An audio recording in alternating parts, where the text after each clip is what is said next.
What it is, guys, it's your Dino. We're back at again with another review, so let's just get straight into it. This one's for a game that has received really bad reviews, so I'm going to be a little bit controversial on this because I have a different opinion. This one's for Dungeons and Dragons Dark Alliance, so thank you for checking it out. Hit the like button if you like the content, hit the subscribe button if you like to see more, ring the notification bell, and if you don't like it, you can always hit the dislike button. So this is a third-person action roleplay game published by Wizards of the Coast and developed by its subsidiary Tote Games. It's based in the Dungeons and Dragons role-playing tabletop system, and the game is supposed to be a spiritual successor to Baldur's Gate Dark Alliance and Baldur's Gate Dark Alliance 2. The game was originally slated for a release on PC and consoles in 2020, but it was later changed to 2021 due to certain issues, as you guys obviously know.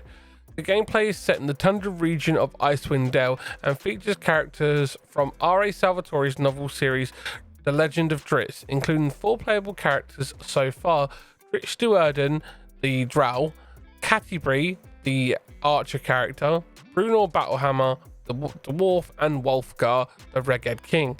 The game includes both single-player and multiplayer modes, and in the single-player mode you can choose to play any of the 4 characters to control and swap between. The multiplayer mode allows for online co-op for up to 4 people. However, you can't all run the same character. You have to all be one of the 4 characters available. This game is available on Windows, PS4, PS5, Xbox One, and Series X and S.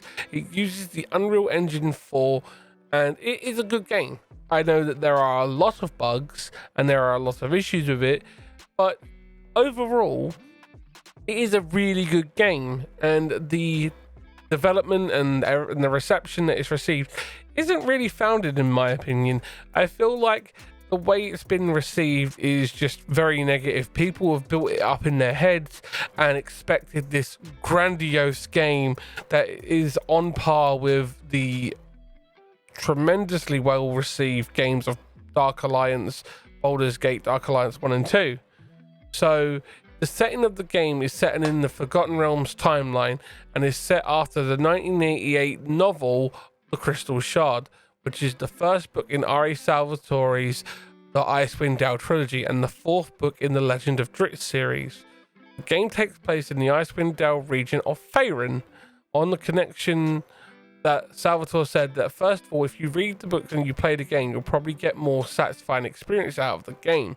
And that is true. I've read all the books. I love R.A. Salvatore's work, and I've sat there on stream and explained the lore to my community countless times. So if you do want to check us out on Twitch, you can do. The link will be in the description. We are also recording this using the AVerMedia 4K Ultra. Link for that will be down in the description as well, if you want to check that out as well.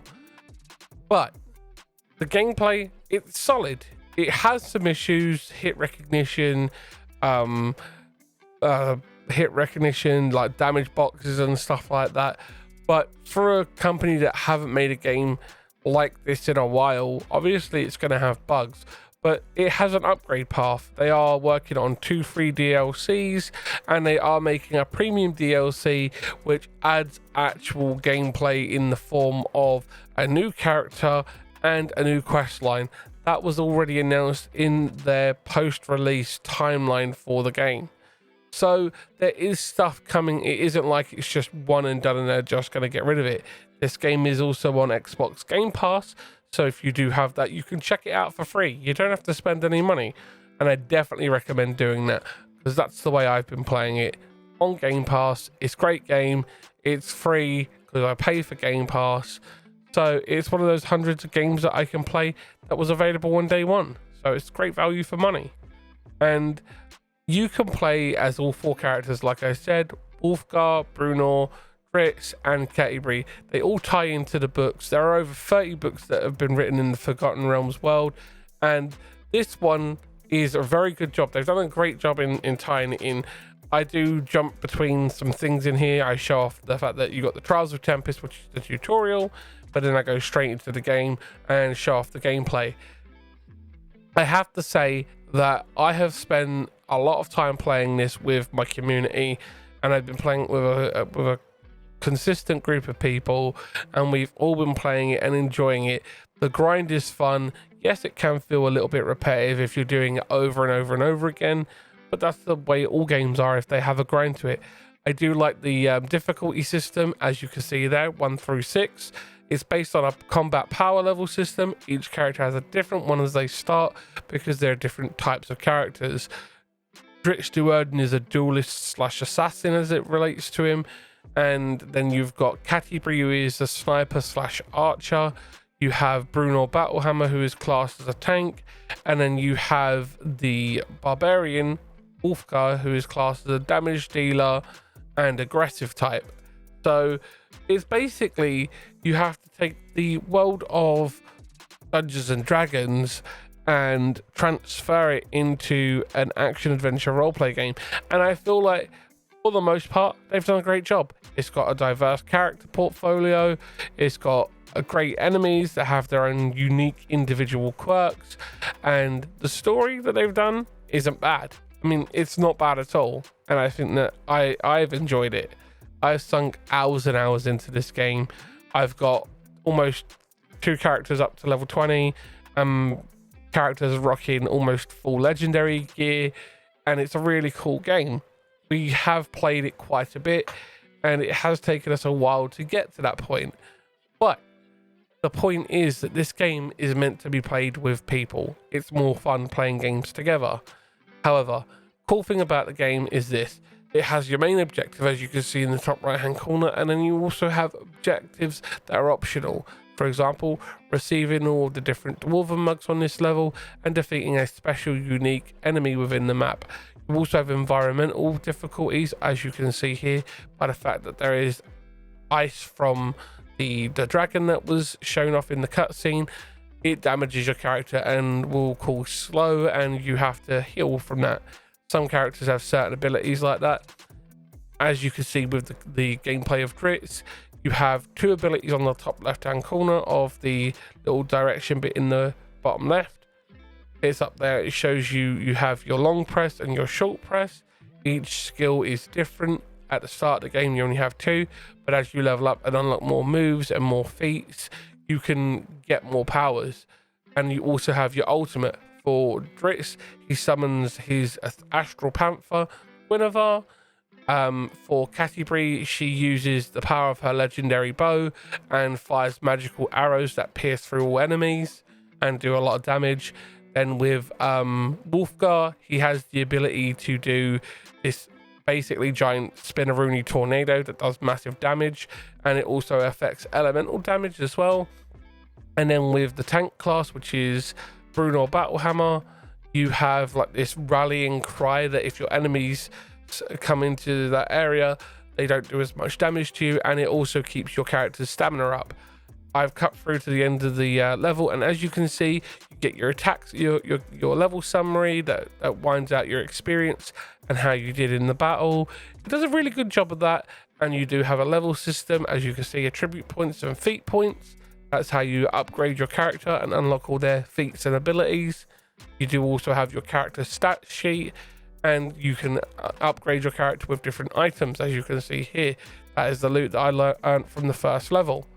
The cool thing about this is that you do also have the ability to sell the items, upgrade specific potions and attributes within that part using the gold that you earn in the level. You also have your stat sheet there.